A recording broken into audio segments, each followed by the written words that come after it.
Today, we're going to go way beyond the headlines to tell the story of Miley Cyrus that you probably haven't heard. It's a story about fame, yeah, but it's also about family and a really long, hard fight for her own identity.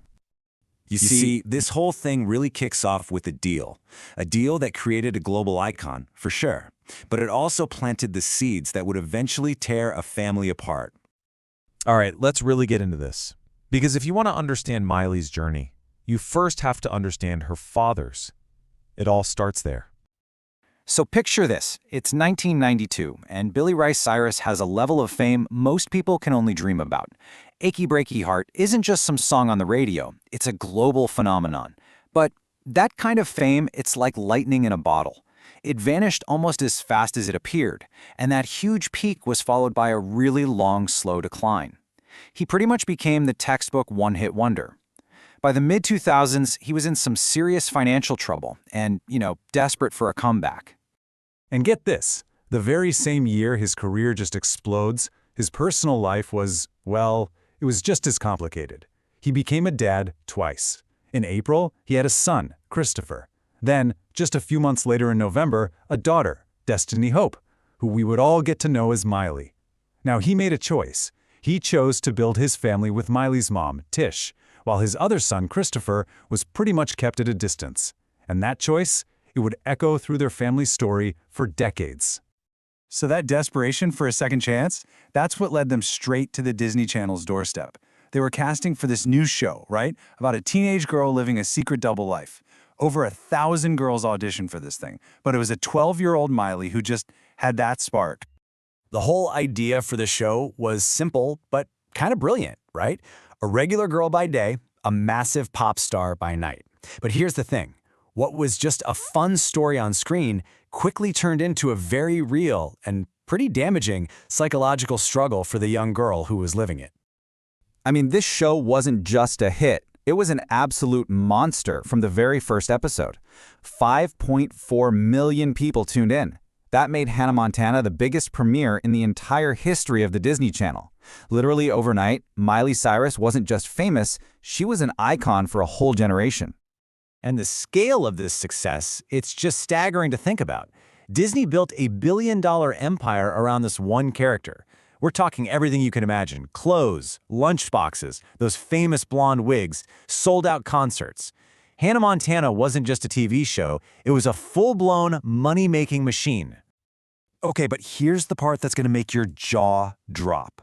While this whole franchise was raking in $1 billion, Miley, the girl at the absolute center of it all, was reportedly making just $15,000 per episode. It was a tiny fraction of the value she was creating. It's just a stark reminder of how these things often work for young stars in Hollywood. But behind all those smiles and that canned laughter, the reality was just grueling. We're talking 12-hour workdays of filming, then recording, then schoolwork. She really felt like the world loved the blonde wig, but not the real girl underneath it. And while her actual dad was playing her supportive dad on TV, he was mostly silent about her struggles, all while collecting his own paycheck. It was really her mom, Tish, who became this fierce advocate, fighting for her daughter behind the scenes. So the show finally wraps up. Miley's 18 and she should be free, right? Wrong. She was totally trapped. The entire world still saw her as this bubbly Disney kid. To escape, she knew she couldn't just walk away from Hannah Montana. She had to completely destroy her.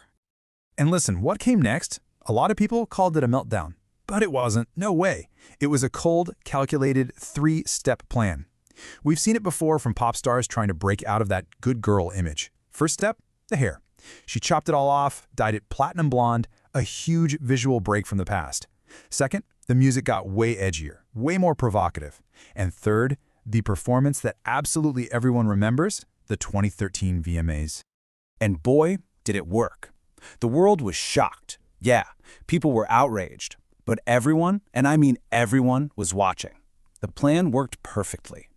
Her album bangers and that iconic Wrecking Ball video became the biggest commercial successes of her life.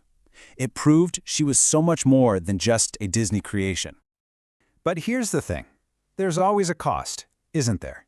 She admitted later that in her rush to escape one box, she had just built herself a brand new one. The rebellious character she created felt just as fake as the Disney one did, and it left her feeling just as lost as before.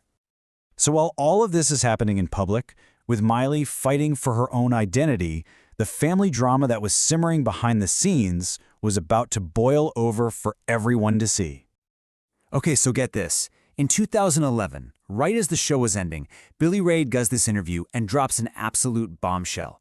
After years of making money from the series, he goes public and blames Hannah Montana for destroying his family. He even said he wished it had never happened. And this is where you can really see the hypocrisy, right? He was pointing the finger at the show for problems that, according to his own family, had been there for years. His absence as a father, not just to Miley, but to his other kids too, and a history of cheating that had hurt the family long before Disney was ever in the picture. The real, final breaking point, though, that came in 2022 when Tish filed for divorce. Just weeks later, Billy Ray went public with a new relationship with a much younger singer named Fire Rose, someone he'd actually met on the set of Hannah Montana. That relationship and the wedding that followed completely fractured the family. None of his kids even went to the wedding. But you know, out of all that chaos, all that family turmoil and personal struggle, Miley finally comes out on top, ready to find success completely on her own terms. And wow, did she ever! In 2023, she put out the song Flowers. It's just this incredible anthem of independence and self-love, and it became the single biggest hit of her entire career. No character, no gimmick, just her voice, and her story. And it all leads to this incredible moment, her first ever Grammy win in 2024. During her acceptance speech, she got really emotional, thanking her team, her sister, and especially her mom. But the one person she didn't thank, the name that was so obviously missing from her speech, was her father's. And you better believe the whole world noticed. So where does that leave everyone today? Well, things have kind of settled into a new kind of normal. Tish just happily remarried. Billy Ray's marriage to Fire Rose actually ended after just a few months. And from what we hear, Miley and her dad are cautiously speaking again, trying to mend some of what was broken. So when you really step back and look at the whole picture, Miley's story isn't just about another pop star, you know? It's about breaking a cycle that really started with her own father's struggles with fame. It's about her fighting through a whole system that was designed to profit off of her, just to finally find her own authentic self. And that really leaves us all with a pretty big question, doesn't it? After seeing everything she went through, can child stars ever really win? Or is fame at that age less of a prize and more of a battle you just have to survive?